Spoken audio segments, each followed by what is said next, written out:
Pois bem, este é o programa ACIB na TV, a voz e a imagem do empresário barretense.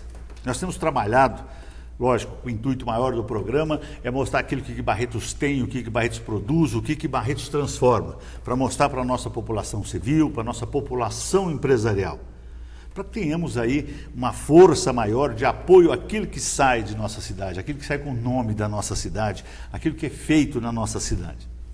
Mas nós começamos um trabalho já em 2018, finalzinho de 2017, onde a gente tem trazido ao programa instituições, porque nós sabemos que as instituições também dão alicerce, dão estrutura para qualquer economia, para qualquer desenvolvimento e apoiam, elas dão sustentação.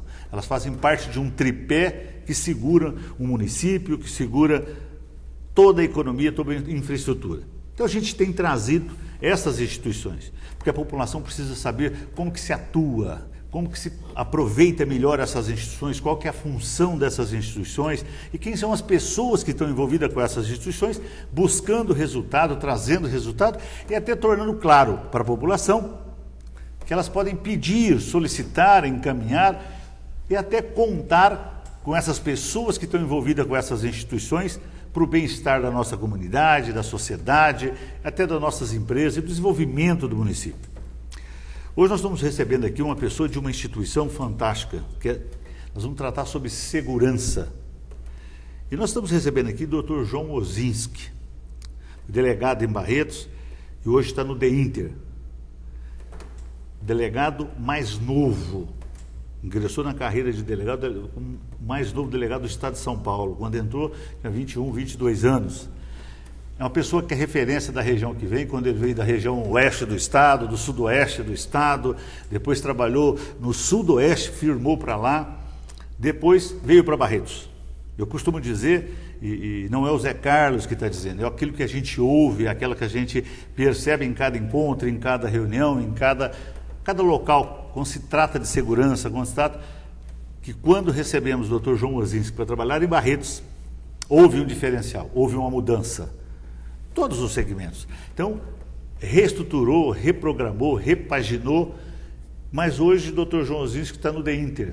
Hoje ele é diretor da Polícia Civil do Estado de São Paulo.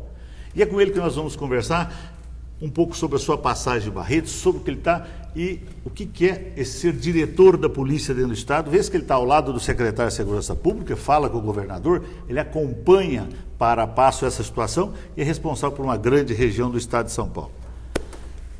Doutor, muito obrigado pela presença. A agenda do senhor é difícil, mas o senhor abriu um espaço nessa agenda, sabemos da correria que é o senhor, mas eu queria que o senhor falasse um pouco da sua passagem por Barretos, como chegou, sua carreira de delegado, de policial civil, e o senhor é diretor da Polícia Civil do Estado de São Paulo. Como foi o senhor trabalhar no interior, veio e agora galgou e está lá em cima? O que é ser diretor da polícia? O que é o DEINTER, onde o senhor está hoje? Bem, primeiramente eu agradecer a oportunidade, de estar aqui hoje com você, de poder falar para os barretenses de uma forma geral, falar para aquelas pessoas que são da minha terra. Eu hoje, aliás, há mais de 15 anos, quase, eu resido em Barretos com a minha família, aqui pretendo continuar morando, inclusive, quando aposentar-me. Ou seja, eu adotei Barretos como a minha cidade.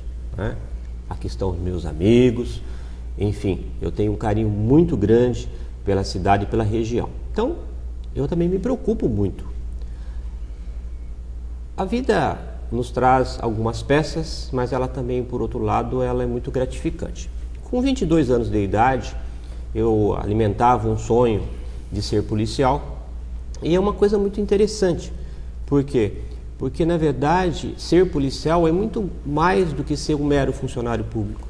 Ser policial tem que ter vocação, tem que ter garra e tem que realmente alimentar sonhos. Por quê? Porque a carreira é muito difícil e, infelizmente, ela é mal remunerada e ela não tem da sociedade o reconhecimento que outros países dão à função policial. Eu digo isto, porque muito mais do que policial, eu sou um cidadão. E eu vejo porque a polícia, infelizmente, no nosso país, ela ocupa um espaço pequeno dentro do contexto geral. Eu me recordo de uma frase muito interessante que diz assim, que na hora do perigo, né, nós chamamos por Deus e clamamos pela polícia. Mas quando o perigo passa, nós esquecemos de Deus e amaldiçoamos a polícia. Isso é uma verdade, né? A gente só lembra das instituições quando a gente não tem mais a onde recorrer. E com 22 anos de idade, então, eu passei para delegado, fiz uma carreira e sempre vibrando, sempre sendo linha de frente. Até o momento em que a instituição Polícia Civil precisou de alguém que passasse a administrar algumas regiões administrativas, né? Então, eu passei algum tempo na região de Lins, Bauru, Tupã e aportei em Barretos no ano de 2004. Né? Gratificante, fui muito bem recebido, portas abertas e realmente a gente vem fazendo, né? Fez, acredito eu, até que um bom trabalho, tanto que acabou sendo reconhecido pelo governo do estado. E em virtude disso eu fui convidado para ser diretor da polícia, cujo departamento em Ribeirão Preto abrange 93 municípios, né? É a área mais rica do estado, é a área que tem a maior malha viária do estado, é a maior que tem o maior PIB do estado e, logicamente, é a área que tem mais problemas no estado de São Paulo, né? É o maior departamento do interior da polícia e isto nos traz uma série de tarefas, porque são mais de 160 unidades policiais, né? Cerca de quase 2.000 funcionários para serem gerenciados e esse gerenciamento ele inclui não só a parte administrativa, mas a parte de cobrança, a parte de estatística e, logicamente, dar uma satisfação à sociedade a respeito disso. Além das atribuições de gerenciamento do departamento, uma vez por semana eu tenho que ir a São Paulo, onde eu faço parte do Conselho da Polícia Civil. Esse Conselho da Polícia Civil é uma congregação onde se discute, né, e se decide os destinos da instituição, além, logicamente, de analisar processos administrativos que resultam, na maioria das vezes, em demissões de funcionários, né, e, logicamente, também gerenciar a polícia como um todo no estado de São Paulo. Também faço parte da Academia de Polícia, fazendo parte da congregação da academia, né, enfim, uma série de atribuições que são inerentes ao cargo e sem deixar Barretos. Eu continuo sendo professor universitário aqui em Barretos, resido aqui com a minha família, todos os finais de semana passo aqui, enfim, também estou muito preocupado com a situação, não só de Barretos, mas de toda a região. Nós vamos para o intervalo, doutor, mas o que nós vamos passar para o nosso telespectador é o seguinte: a segurança pública hoje, ela está fragilizada, ela está fragmentada, ela está, sabe assim, não ecoa o pedido, ou o sussurro, ou o clamor da população. Nós vamos tratar desse assunto no próximo bloco, porque eu vou ser honesto com o senhor. O senhor falou da polícia, que clamam pela polícia, na hora e depois que está resolvido, ou quando não necessita, não sabe quando não necessita, a polícia descarta a polícia. Mas teve uma fase, quando a polícia civil, quando uma viatura passava, eu não quero saber se ela era preta e branca ou se era vermelha e branca, você tinha uma segurança. A hora que você viu um giroflex ligado, você já tinha aquela segurança.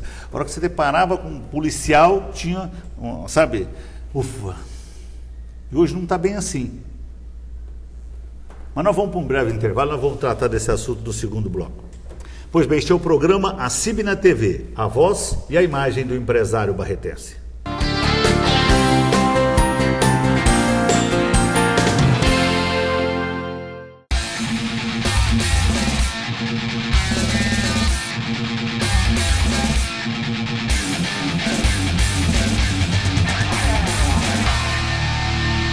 Roller, questão de atitude. Você, empresário barretense, não importa o segmento ou tamanho da sua empresa, precisa associar-se à ACIB. São inúmeros benefícios. A ACIB ajuda a divulgar a empresa e o produto dos seus associados, através de e-mails e redes sociais. Procure a ACIB.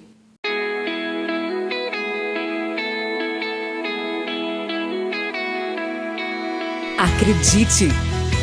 Coloque mais sabor na sua vida. Guaraná Poti é mais sabor. Minerva Beef Shop é um novo conceito em vendas de carnes para Barretos e região. Temos todas as novidades em cortes nacionais e importados. Uma loja moderna, ampla, com layout inovador e prático. Os melhores produtos para o cardápio do seu dia a dia. Tudo com a qualidade Minerva. Mas, se você preferir, temos o delivery. Ligue e receba seu pedido na comodidade de sua casa e ainda pode pagar com cartão de crédito. Minerva Beef Shop, exclusivo como hoje.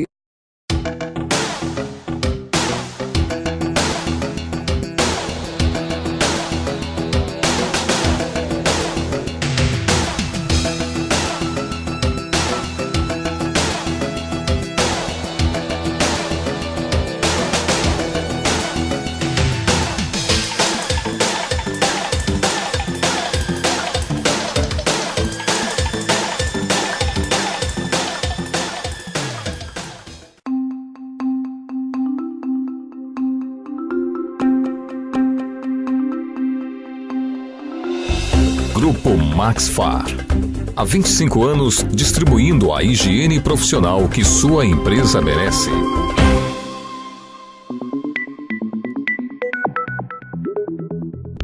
J. Faria. Distribuidora de produtos e higiene profissional. Fundada em 1990, a empresa atende a vários segmentos do mercado institucional em mais de 600 cidades. São hospitais, hotéis, frigoríficos, escolas, restaurantes, indústrias e outros. Máximo Clean. Atua na área de lavanderia hospitalar em Barretos e região desde 1999. Máximo Capricho. Lavanderia comercial em Barretos e região. Fundada em 1999. Faria Gin. Distribuidora de produtos de higiene profissional, atendendo Goiânia e região desde 2002.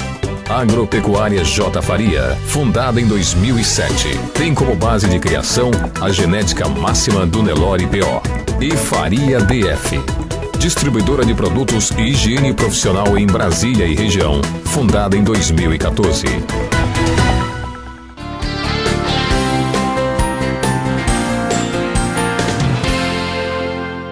Voltamos então com o programa ACIB na TV, a voz e a imagem do empresário barretense. E hoje no programa nós estamos recebendo o Dr. João Zisk, diretor da Polícia do Estado de São Paulo. Doutor, no primeiro bloco, o senhor fez um relato da sua carreira, onde o senhor está hoje.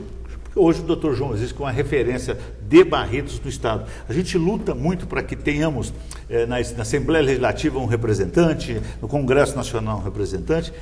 E eu queria deixar claro para o senhor que é muito interessante para a sociedade, para a associação, para a classe empresarial e para Barretos, que tenhamos um diretor na polícia, na Secretaria, sabe, na Secretaria de Segurança Pública do Estado de São Paulo, que tem contato direto com o secretário e tem direto com o governador. Nós sabemos que o senhor despacha com essas pessoas e que está aqui olhando para o nosso interior, para as suas 160 cidades, inclusive com logística, estatística, levantamento. Mas eu queria fazer uma pergunta para o senhor, doutor. No começo eu já disse que, primeiro, a população, na hora que via uma viatura a 100 metros, a 200 ou a 300, você entendeu? Nossa, graças a Deus, com o giroflex ligado, não importa a cor, era uma viatura, podia ser a mais simples que fosse, sabe, do segurança. E hoje não está bem assim. 2, o senhor lá, num grau maior, mexendo com estatística, como que está a segurança? Hoje vamos tratar de Barretos, tá? Pode até pontuar outros municípios, mas Barretos, que a gente vê os números, diminui o crime, cai o crime, mas não é bem assim. Esses números são reais que eu digo assim, até que grau que é calculado esses números, que caiu o índice, sabe, prendeu tanto, com relação aos delitos, com relação aos inquéritos, com relação aos furtos, a tudo que acontece. Aparece na mídia números. Esses números, como que ele é feito? Onde que busca esses números? Por exemplo, se a gente sabe, caso a caso, esse não foi resolvido, aquele não achou a pessoa, sabe? Como que é isso? Para a gente poder passar para a população, porque depois nós vamos tratar da estrutura que nós temos hoje na Polícia Civil, na Polícia Militar, naquilo que a gente tem hoje de estrutura de viatura, de policiais na Civil, como que está isso? Porque a população precisa saber, porque a gente vê os números. Está mais ou menos assim, supermercado caiu a inflação, mas a coisa aumenta. mais ou menos. Queria que o senhor desse uma... Bom, é difícil, mas eu sei que a pergunta, até para formular foi difícil, mas... Não, muito pelo contrário. Tempos difíceis, tempos esquisitos. O país passa por uma série de transformações e, infelizmente, a sociedade está sendo surpreendida e não consegue, na mesma velocidade, responder a isso. A primeira coisa que a gente tem que começar a discutir, eu digo começar a discutir porque isso é a nível parlamentar, né? É o modelo de segurança pública. Está errado o modelo de segurança pública que nós temos hoje. A partir da Constituição de 88, nós desenhamos um novo país e temos uma estrutura arcaica, ainda que vem da época de recessão, né? Nós temos que discutir o modelo de segurança pública, e nós temos que discutir e resolver o modelo de polícia que nós temos hoje, né? Sem entrar no mérito de instituição A ou instituição B, nós não podemos ter o modelo que nós temos hoje, né? Ele está arcaico, está superado, e não é isso que a população espera e necessita de uma polícia. Ou a gente unifica as polícias, ou se cria uma nova polícia, ou se faz um segmento fardado e outro investigativo. Agora, o modelo atual que existe é um modelo preparado para a guerra, né? Nós estamos, todos os dias a gente liga a televisão e a gente se assusta, né, com a quantidade de fuzis, com a quantidade de pessoas que morrem com tiroteios em todas as partes do país. Nós temos roubos a empresa de valores, a carro forte, que são muito mais do que uma guerrilha armada, né? Os números da segurança pública no país são maiores que o número de uma guerra. E nós tratamos isso como se estivéssemos tratando há 50 anos atrás. Então, o modelo está errado, né? O modelo construído a partir de 88 tem que ser revisto, e isso num curto prazo, porque a sociedade não aguenta mais a pressão. Isto faz com que a população, que muitas vezes deveria confiar na polícia, passe a temer a polícia. Por quê? Porque a polícia está acuada, né?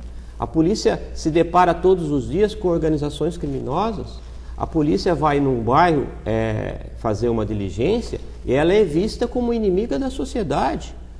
Ela, muitas vezes, ela tem que enfrentar uma determinada sociedade para retirar dali de dentro um elemento nocivo. Por quê? Porque pelo modelo de segurança, pelo modelo de economia, aquela pessoa que está naquela determinada sociedade cumpre o papel que o Estado não está cumprindo. Aquela pessoa é vista como como que eu posso dizer, um benfeitor da sociedade, enquanto que a polícia é vista como um inimigo. Quantas e quantas vezes eu vejo na minha região viaturas serem apedrejadas, policiais sendo xingados, mesmo agredidos, na tentativa de prender uma pessoa que está. Então, o modelo está errado. E esse modelo precisa ser revisto e discutido junto com a sociedade. Num segundo momento, né, as leis, elas têm se mostrado, não vou dizer que benéficas ao crime, mas nós temos uma estrutura, como eu disse, falida, né? Nós não temos mais aonde colocar presos, né? O nosso sistema prisional, ele se encontra com um déficit, né? Acredito hoje, sem medo de errar, com mais de 300 mil vagas no sistema prisional. E olha, o estado de São Paulo é um dos poucos estados que existe um sistema prisional eficiente, né? Aqui nós temos centro de detenção provisória, nós temos penitenciárias, nós temos regime semiaberto, né? E nos outros estados são verdadeiros calabouços, né? Quando a gente fala na faculdade a respeito da evolução da pena, evolução da sociedade, ora, quem lê o livro dos delitos e das penas de Beccaria, né, parece que está lendo uma obra feita nos dias de hoje. Por quê? Porque as nossas cadeias não deixam nada a desejar para os calabouços da Idade Média. E isso não ressocializa ninguém, isso não traz nenhuma finalidade para a função da pena. Então, a sociedade, primeiramente, tem que se conscientizar disso. No segundo momento, o Estado, por essa série de falcatruas que a gente está vendo todo dia na mídia, deixou de cumprir o seu papel, né? Hoje a gente não tem saúde, a gente não tem segurança, a gente não tem educação, né? e alguém está ocupando o espaço. E ao ocupar esse espaço fica esse vácuo de poder que está sendo ocupado por essas pessoas. E são como assim? Acabam sendo líderes, tomo conta do meu bairro, tomo conta da minha sociedade e faz as benesses e a população acaba acreditando. Isso. A população acredita que aquela pessoa está cumprindo a função do que o Estado não cumpre, né? Então, nós temos que acordar cedo, sair para trabalhar, voltamos à noite para poder pagar a conta, para poder chegar no final do mês,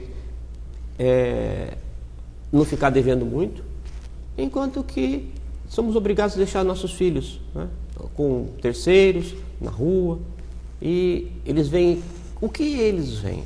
Né? Que o pai acorda cedo, trabalha 8, 10, 12 horas por dia e mal consegue pagar a conta no final do mês. Enquanto que aquele que está ali, ele vende uma droga, ele comercializa um produto, ele está sempre bem. Ele tem dinheiro, ele tem sociedade. Então, os exemplos estão errados, né? Ontem eu estava assistindo uma reportagem e eu ouvi uma pessoa dizer assim: todo mundo rouba, então eu também vou roubar. Olha, num programa nacional, a gente ouve uma pessoa dizer: todo mundo rouba, ou seja, quem está em cima rouba, por que eu não vou roubar, por que eu não vou enganar, né? Infelizmente, o Gerson, um grande jogador da década de 70, fez um comercial de um cigarro, você se lembra muito bem disso, que é da nossa época ainda, se não me engano, é um cigarro que nem existe mais no mercado hoje, mas eu me recordo e lembro até hoje que ele diz assim: faça como eu, leve vantagem em tudo. E infelizmente um grande jogador ficou marcado pela lei de Gerson, porque hoje todo mundo só quer levar vantagem, ninguém tem mais as suas obrigações, ninguém quer realmente vencer os degraus, todo mundo quer pular degraus, quer levar vantagem e quer se dar bem. E isso é o modelo que a gente tem hoje de sociedade, um modelo falido, né? Que todos os dias nos mostra um escândalo novo. A gente liga a televisão para saber qual vai ser o escândalo do dia, quem vai ser preso naquele dia, e se esquece dos verdadeiros valores de uma sociedade. Doutor, nós vamos para um intervalo, porque no próximo bloco nós vamos falar um pouco da estrutura. Por exemplo, o senhor tem 160 municípios que o senhor cuida, além de estar ligado com a Secretaria direto. Nós vamos falar um pouco de Barretos. Sabe, se o senhor tem os números de Barretos, mas números assim, próximos, reais, qual que é a evolução desse número, a retração desses números, se Barretos está no mesmo padrão de outras, não sei, é isso que a gente queria um pouquinho sobre, sabe, a segurança em Barretos, sabe, esses detalhes. É um prazer. De Barretos. Pois bem, esse é o programa A CIB na TV. Nós vamos para um breve intervalo e nós voltamos já já.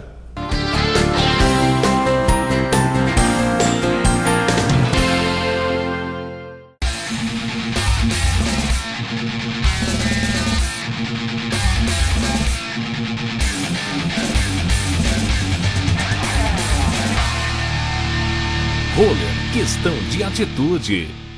Você, empresário barretense, não importa o segmento ou tamanho da sua empresa, precisa associar-se à CIB. São inúmeros benefícios. A CIB ajuda a divulgar a empresa e o produto dos seus associados através de e-mails e redes sociais. Procure a CIB.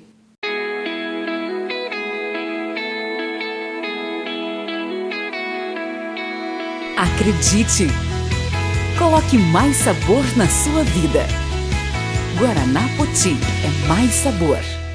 Minerva Beef Shop é um novo conceito em vendas de carnes para Barretos e região. Temos todas as novidades em cortes nacionais e importados. Uma loja moderna, ampla, com layout inovador e prático. Os melhores produtos para o cardápio do seu dia a dia. Tudo com a qualidade Minerva. Mas, se você preferir, temos o delivery. Ligue e receba seu pedido na comodidade de sua casa e ainda pode pagar com cartão de crédito. Minerva Beef Shop, exclusivo como hoje.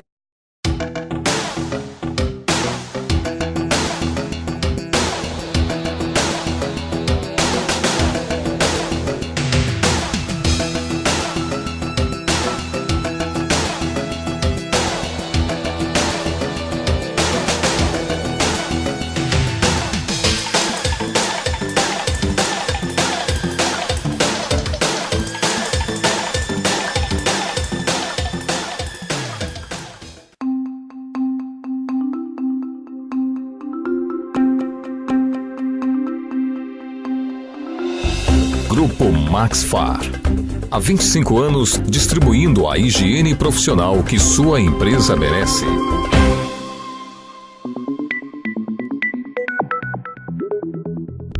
J. Faria, distribuidora de produtos e higiene profissional. Fundada em 1990, a empresa atende a vários segmentos do mercado institucional em mais de 600 cidades. São hospitais, hotéis, frigoríficos, escolas, restaurantes, indústrias e outros. Máximo Clean. Atua na área de lavanderia hospitalar em Barretos e região desde 1999. Maximum Capricho, lavanderia comercial em Barretos e região, fundada em 1999. Faria Gin, distribuidora de produtos de higiene profissional, atendendo Goiânia e região desde 2002. Agropecuária J. Faria, fundada em 2007, tem como base de criação a genética máxima do Nelore PO. E Faria DF, distribuidora de produtos e higiene profissional em Brasília e região, fundada em 2014.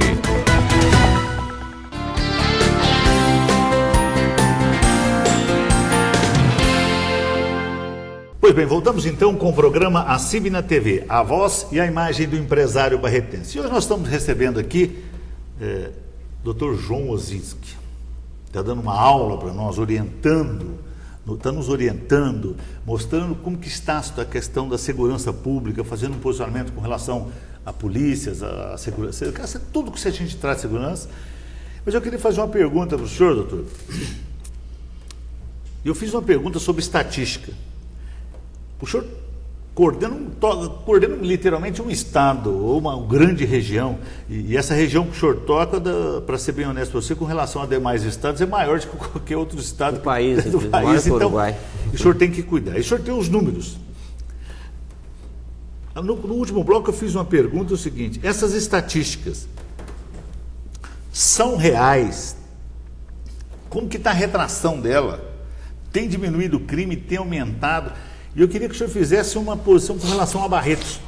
Olha, com relação a outras cidades que o senhor coordena, se nós estamos numa posição privilegiada, se aqui é o melhor controle, tá? Porque ainda vou lhe perguntar depois como está a infraestrutura, questão de viatura, questão de delegados, investigadores, de polícias aqui em Barretos, como que a gente está com isso. Eu queria que o senhor falasse um pouco sobre estatística e como que está Barretos no contexto estadual, no contexto das outras cidades. Bem, a estatística, logicamente, que ela reproduz números frios, né? E eu costumo dizer o seguinte: ninguém queria fazer parte da estatística. O estado de São Paulo é o primeiro e um dos poucos, ou o único estado no país que divulga os dados referentes à segurança pública. E isto, logicamente, além de trazer uma transparência, traz uma cobrança muito maior em cima dos números, né? Eu digo isso por quê? Porque é bom que esses números apareçam, porque a polícia é cobrada, né? Eu me recordo que, como você vai cobrar alguma coisa se você não sabe o que é bom e o que não é? Então, a estatística é muito importante para trazer metas a serem cumpridas, né? E principalmente cobrar da chefia a produção, o esclarecimento, metas, e trazer o Estado num rumo que possa ter segurança. Eu discutia recentemente numa reunião com a Secretaria de Planejamento e outras, que o Estado de São Paulo busca investimento, é o Estado que hoje carrega o país, né? Mas não pode ter furto de carga, porque senão o empresário não investe. O que adianta ter rodovias de primeiro mundo se a gente tem ladrões de primeiro mundo, né? Então, tudo passa pela segurança, né? A economia.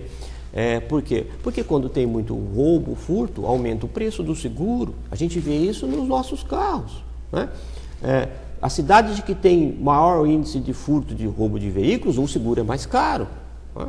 Então, tudo existe a estatística para justificar. E, logicamente, para nosso cidadão, essa estatística vem sempre no número contrário.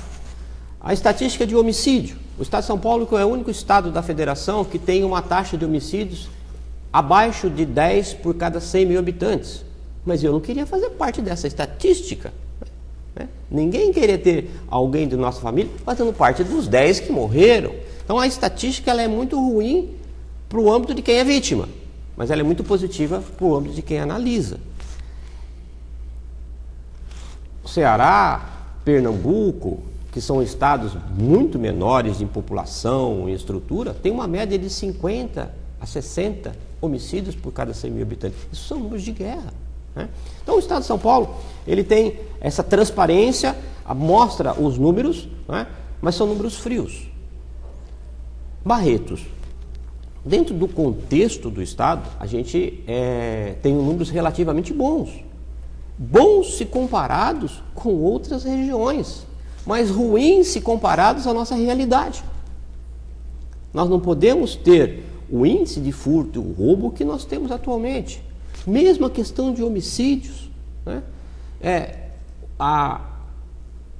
Você tem um homicídio. Se no ano seguinte você tem 2 homicídios, você teve um aumento de 100% de homicídio. Então a estatística é ruim por causa disso.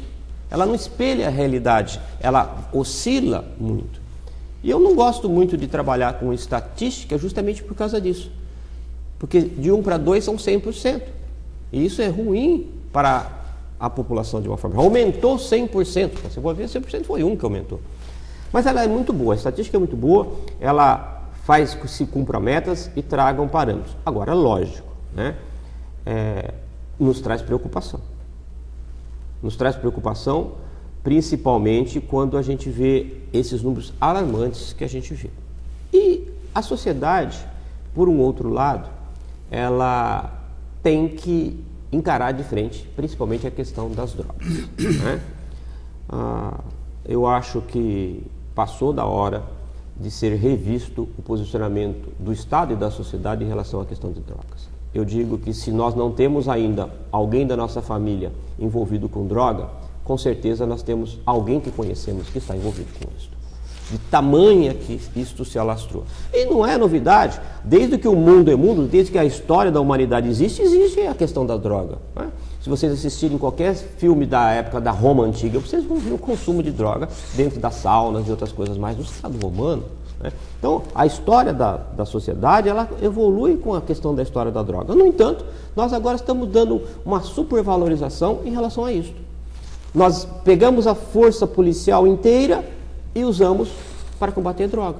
Na verdade, né, muito mais que enxugar gelo, a gente está tendo uma política errada em combate a isso. Muitas vezes a polícia é usada para o próprio tráfico. Por quê? Porque o traficante denuncia o traficante vizinho, a polícia vai lá e estoura a boca, o outro assume a boca. Ou seja, o próprio tráfico usa o Estado para se produzir, para se elevar. E a gente não enxerga isso, né? Então, despende-se muito tempo que poderia ser usado para combater furto, para combater roubo, para combater violência de uma forma geral, para ficar correndo atrás de biqueira de droga. Por quê? Porque a sociedade, a culpa é da droga. Tudo que acontece é culpa da droga.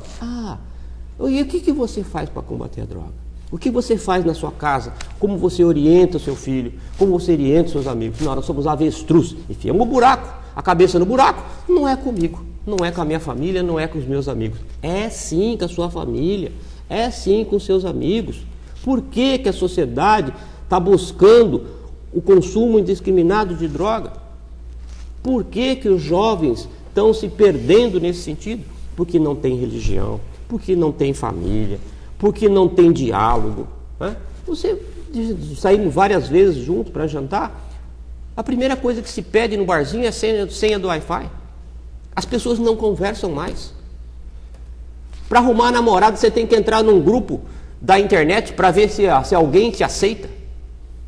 Você vai dar aula na faculdade, você tem que ficar mais tempo pedindo para parar de ligar o telefone do que prestar atenção na aula. As pessoas estão vivendo no mundo virtual e isto faz com que exista uma fuga. E quando existe fuga, você tem que buscar algo que te traga prazer, que te traga satisfação. E nós não temos mais buscar. Então a sociedade buscando o quê? Buscando a droga. As forças policiais buscam exclusivamente combater droga, quando na verdade esquece-se que a droga é o fim. Tem que combater o meio, tem que combater o início. Quem paga o fuzil que a gente vê todo dia dando tiro? O playboyzinho do asfalto que compra cocaína. Mas a sociedade acha que não, que a culpa é da favela, que a culpa é do bandido, né? Então, as cadeias estão superlotadas. Há 30 anos atrás, eu podia afirmar, como sempre afirmei, que 90% das pessoas presas ali estavam por crimes contra o patrimônio. Hoje, 90% das pessoas presas estão por crime de tráfico de drogas. Alguma coisa está errada. Então, a sociedade tem que rever conceitos, nós temos que rever políticas, né? Como os outros países também estão fazendo. Se os Estados Unidos, que são a maior potência do mundo, que são o xerife do mundo, não conseguem vender a droga, está mudando a sua política, por que nós temos que ser país de terceiro mundo? Né? Hoje, nós temos o maior corredor de droga que existe no mundo. Nós exportamos, apesar de não sermos produtores de cocaína, de maconha, droga para o mundo inteiro. Os nossos aeroportos, todos os dias, são toneladas de drogas que são apreendidas. Né? Então, o mundo passa por um momento difícil. Trazendo isso para Barretos, é a mesma coisa. Se resolvesse, já tinha acabado, porque eu acompanho as estatísticas, eu acompanho os números, todos os dias quase tem uma prisão por tráfico de droga. Na parte B, na parte C, não vamos entrar não para não marcar a cidade como um ponto. Mas em todos os municípios, todos os dias, nós temos questão referente à droga. E prisões, e apreensões. E isso tem diminuído a violência? Isso tem diminuído o roubo? Tem diminuído o furto? Será que nós não estamos combatendo a ponta errada? Então, acho que as forças policiais estão sendo desviadas, a força, o contingente policial, para o combate exclusivo a um determinado tipo de modalidade, esquecendo o conjunto como um todo. E isso, logicamente, vem aquela pergunta: vocês não têm mais do que fazer do que ficar atrás de biqueira? Então, a sociedade cobra, e a sociedade também está enxergando isso. Doutor, e a infraestrutura hoje, vamos falar de Barretos, com relação à viatura, com relação ao pessoal, nas polícias de Barretos, nas formas, no bombeiro, na militar, na civil, na gente, na rodoviária, como que nós estamos com essa estrutura hoje? Tem veículo, tem espaço para coisa, o número de operadores dessa polícia? Vamos dizer o seguinte, eu posso falar a respeito da minha instituição, tá? A minha instituição, a Polícia Civil, ela envelheceu. Por que ela envelheceu? Não houve uma reposição dos seus quadros ao tempo correto. E hoje nós temos uma polícia envelhecida, com policiais envelhecidos e sem uma reposição imediata. Por maior que seja o esforço que o governo possa fazer atualmente, ele não vai repor os quadros de uma polícia de 10, 15 anos atrás. Nós estamos chegando agora próximo de tempo de aposentadorias por tempo de serviço. Eu posso dizer que hoje 80% ou mais da Polícia Civil está na faixa dos 40 anos de idade, e isso é uma polícia envelhecida. O policial tem que ser igual piloto de caça, tem que ser novo, tem que ter garra, tem que ter girocínio, tem que correr. E as pessoas mais velhas podem usar a sua experiência no gerenciamento, na administração, mas não é isso que a gente está vendo. Hoje a gente tem uma polícia envelhecida, amedrontada, acovardada por pressões da própria mídia, da própria sociedade. Hoje qualquer um alega que apanhou da polícia e o policial é que vai preso e o bandido é solto na própria audiência. Então a gente eu digo isso não aqui na nossa região, mas no estado inteiro. A questão das audiências de custódia, que já devia ter sido implementada, acho que já até existia, porque passava pelo crivo do delegado, tem causado em outras regiões, ou na própria capital do estado, um pavor dos policiais. Por quê? Porque a audiência de custódia ela serve para verificar a legalidade da prisão e se o bandido apanhou ou não da polícia. Não tem um que não diga que apanhou da polícia. Mas ele se esquece que ele reagiu à prisão, ele se esquece que ele enfrentou o Estado. A polícia representa o Estado, e o Estado não pode ser afrontado em momento algum. Quem ousa enfrentar o Estado armado tem que ser repelido da mesma forma. Quem dá tiro de fuzil na polícia tem que receber tiro de fuzil da polícia. Nós não estamos falando de polícia como instituição, a polícia representa o Estado, e o Estado tem que se fazer presente, ele não pode se acovardar mediante a sociedade. Então, nós temos sim um déficit de delegados, temos sim um déficit de investigador, de escrivães, de policiais, que não vai ser reposto a curto prazo. Posso afiançar para vocês que esse mês ainda nós teremos a abertura de concursos para a Polícia Civil. Serão quase que 250 delegados, 300 investigadores, 300 escrivães, agentes policiais, agentes de telecomunicações. Nós vamos ter aí concurso para mais de 5 mil policiais civis no estado, com edital abre até o final do mês, né? Inclusive sou presidente de uma das bancas de concurso. Mas não vai repor o que está faltando. Aliás, não vai repor o que vai sair durante esse ano. Por quê? Porque nós envelhecemos, né? Então, nós temos que buscar pessoas com vocação e temos que adaptar o modelo de forma enxuta.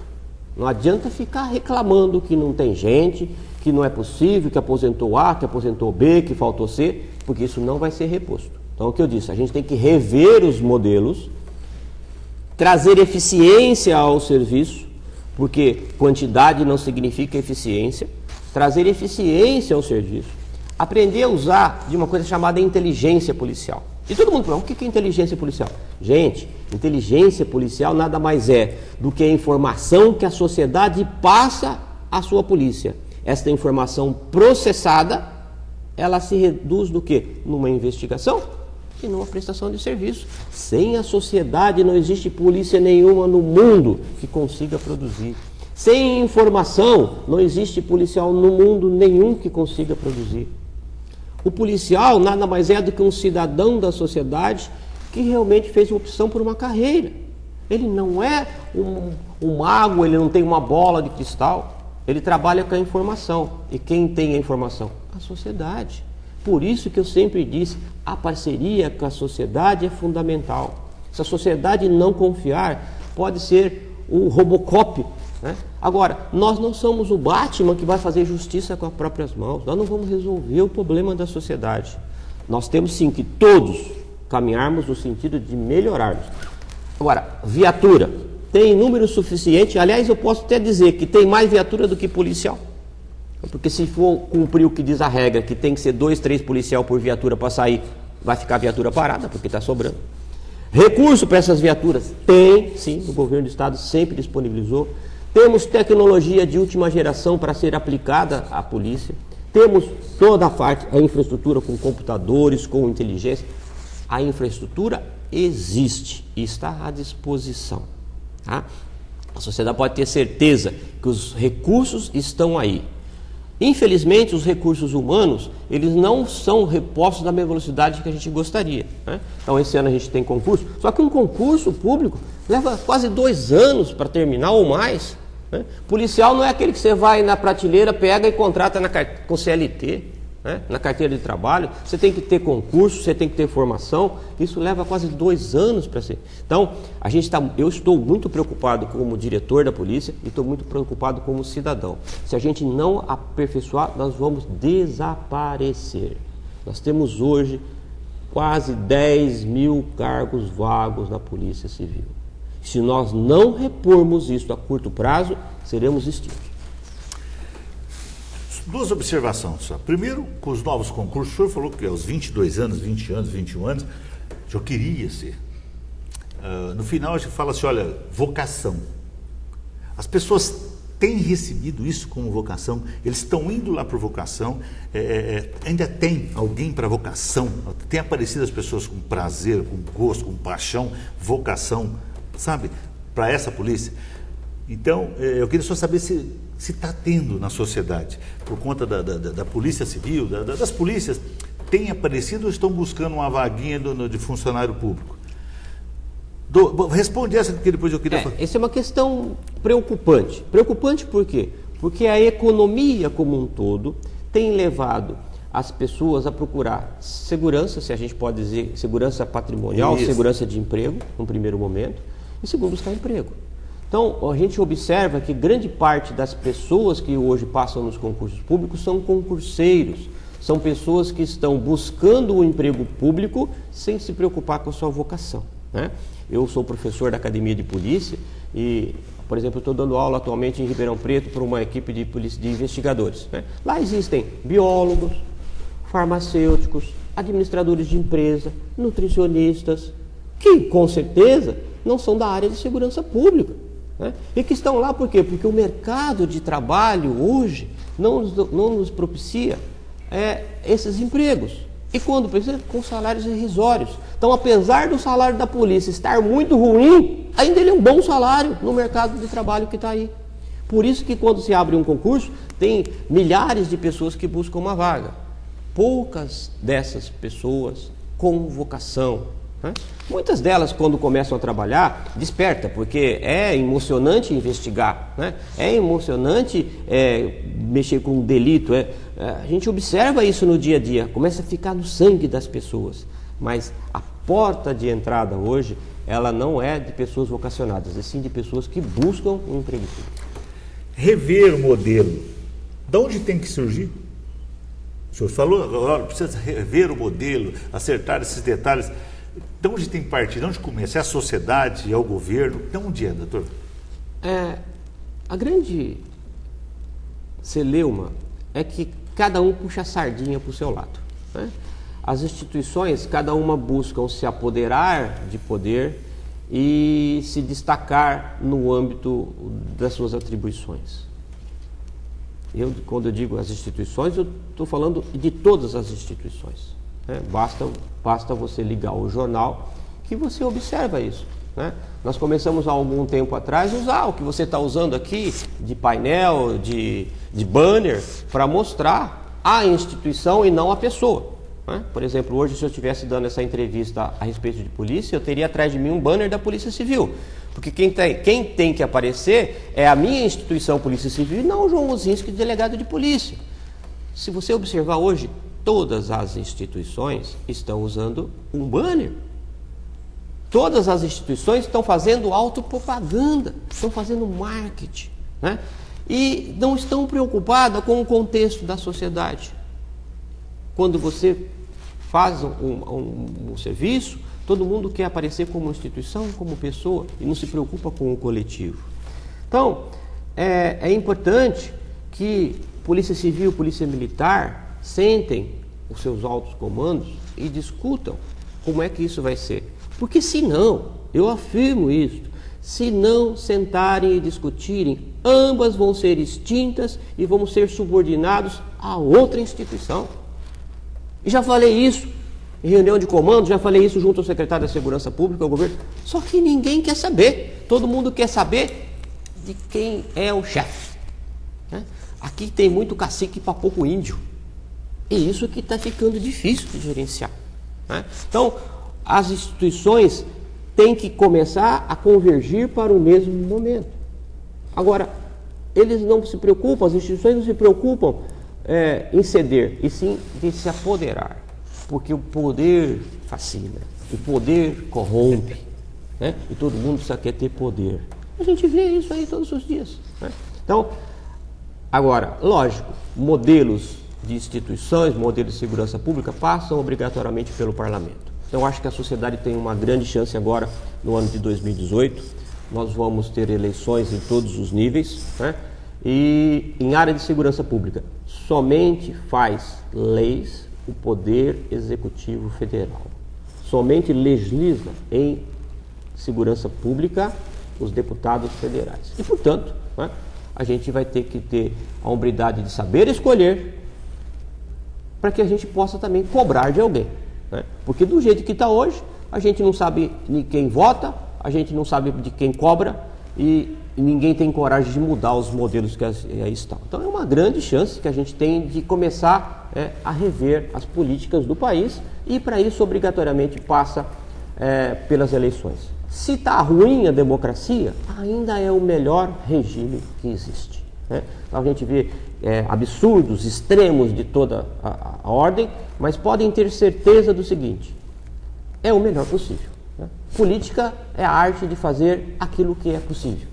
Então, a gente tem que saber o que é possível, né? E quem são as pessoas que possam fazer o que é possível hoje. Né?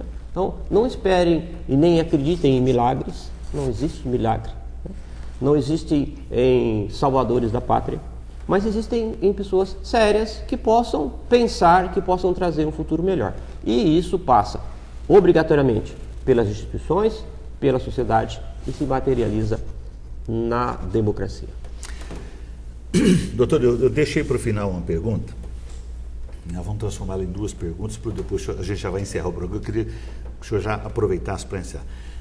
O senhor, como professor, o senhor é delegado, tem uma brilhante carreira, uma credibilidade ímpar dentro do Estado. Eu tenho certeza que os nossos telespectadores e a sociedade queria que eu fizesse essa pergunta. Essa é a primeira pergunta para depois a gente caminhar para o encerramento. Primeiro, se a polícia sabe quem é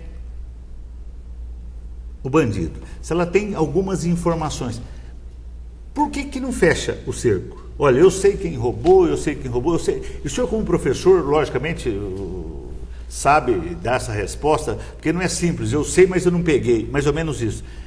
E depois, eu queria que o senhor, na sequência, voltasse a dizer isso que o senhor disse agora, que é o que eu ia falar sobre hoje o processo eleitoral que está em Barretos, no país, para esse ano.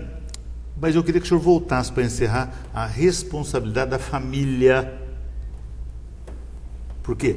A família que vai cobrar do Estado a educação, é a família que pode resolver a saúde, é a família que tem a força para a segurança e a família que tem que educar os seus entes, não é a escola, não é deixar para as instituições.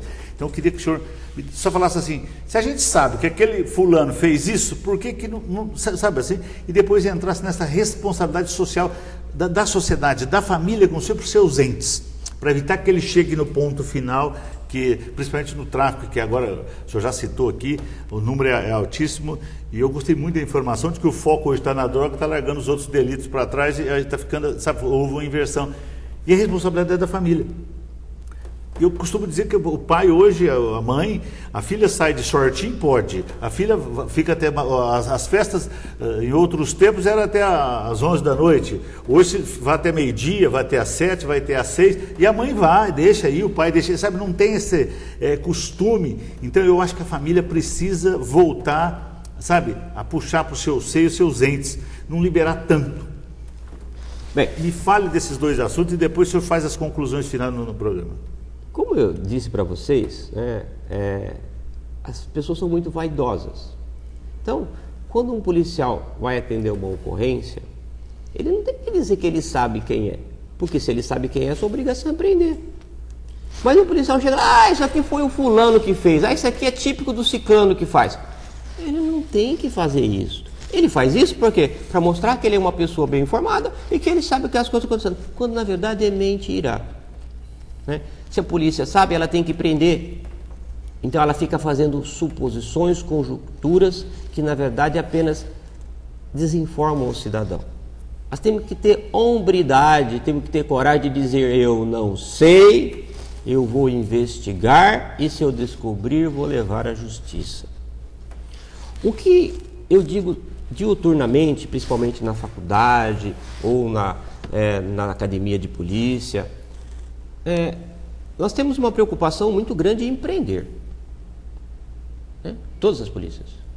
Inclusive as estatísticas cobram quantas pessoas foram presas. E isto não é correto. A grande preocupação é manter preso. A grande preocupação é tirar de circulação. E para isso existe uma coisa fundamental que se chama fazer a prova. Não adianta você prender se você não conseguir fazer a prova, por quê? Porque essa prisão não vai encontrar sustentação na justiça. Então, a função da Polícia Civil, ela é muito importante e talvez seja até a mais importante de todo o contexto, no momento em que ela faz o quê? A prova. Ela tem que produzir a prova para aquela pessoa que praticou um delito, tendo sido presa ou não em flagrante, permaneça presa, seja condenado e tirado de circulação.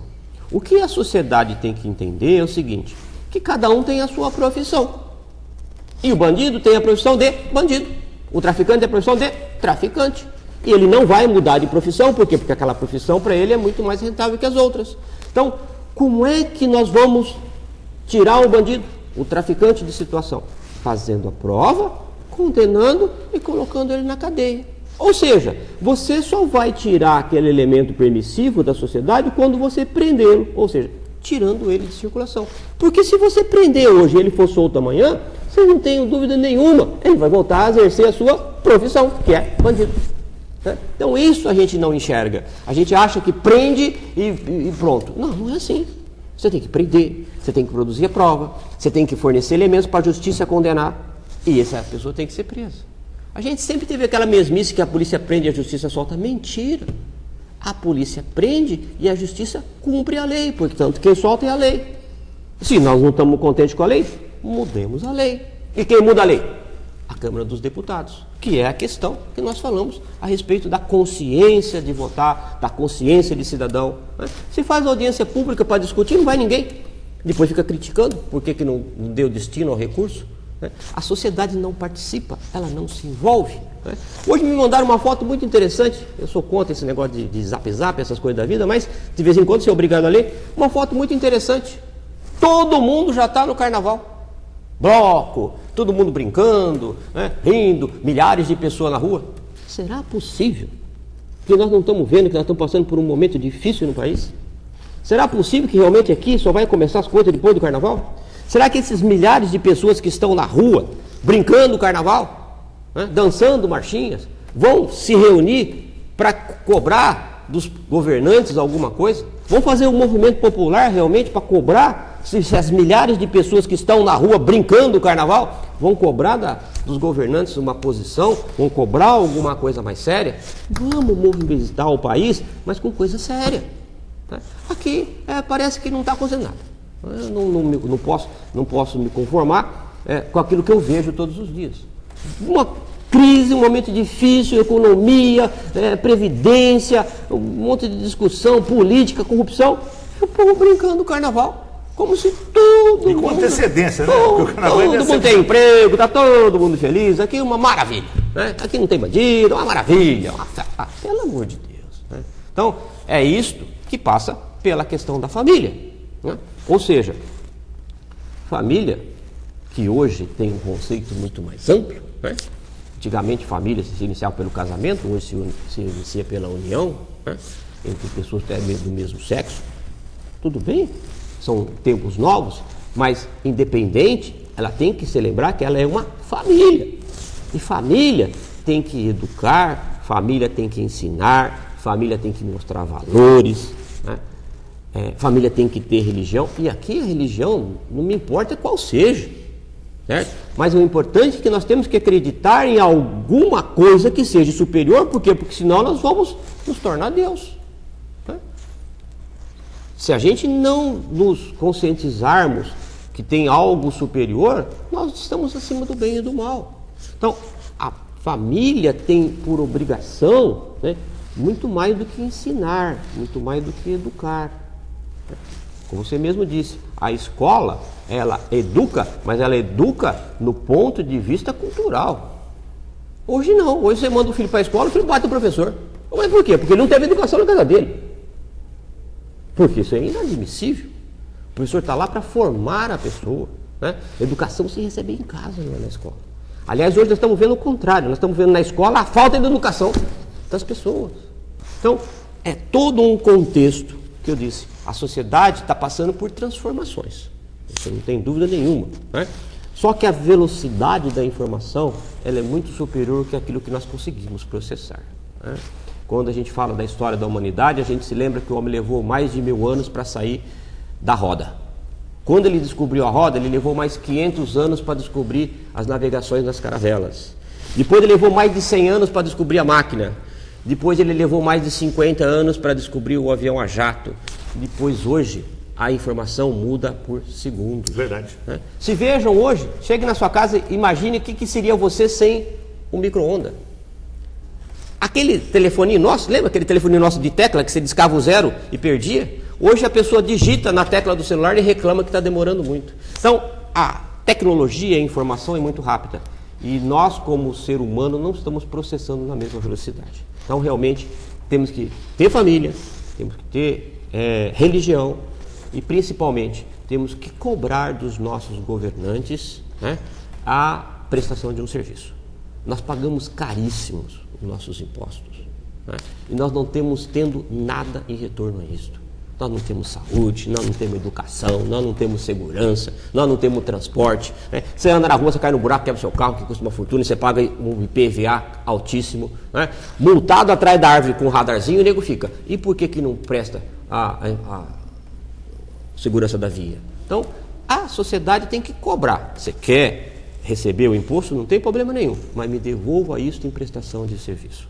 Então isso a gente tem que aprender, isso se chama cidadania, que ainda nós não desenvolvemos e que temos que realmente, tomara que os nossos filhos, os nossos netos consigam ter um mundo melhor. Doutor, nosso programa encerrou, o senhor tem 1 minuto para suas considerações finais, dizer que Zé Carceiro me perguntou isso, eu gostaria de falar isso, ou para a gente poder encerrar. Está aberto aí 1 minutinho para uma fala sua, que você acha interessante passar para o munícipe barretense, para passar para a população barretense. A minha fala primeiro é de agradecimento. Eu sou um barretense de coração, moro aqui, minha família mora e trabalha aqui. Aqui nós estabelecemos residência e vamos continuar aqui. Então tenho a certeza que, enquanto diretor da polícia, tudo que eu puder trazer de melhorias, eu vou trazer. Por quê? Porque na hora que eu sair eu vou continuar aqui. Portanto, eu tenho que cobrar uma segurança maior no lugar que eu vivo. Né? Agradecer a confiança e a sociedade que sempre dispensaram na minha pessoa, que fez com que eu possa estar hoje ocupando o mais alto posto na hierarquia da Polícia Civil do Estado de São Paulo. Com a certeza de que sempre procuro levar o nome de Barretos de forma positiva, trazendo sempre aquilo que for de melhor para a sociedade. Meu muito obrigado à CIB, que sempre foi parceira, a você que é nosso amigo, mas muito obrigado à sociedade de Barretos como um todo.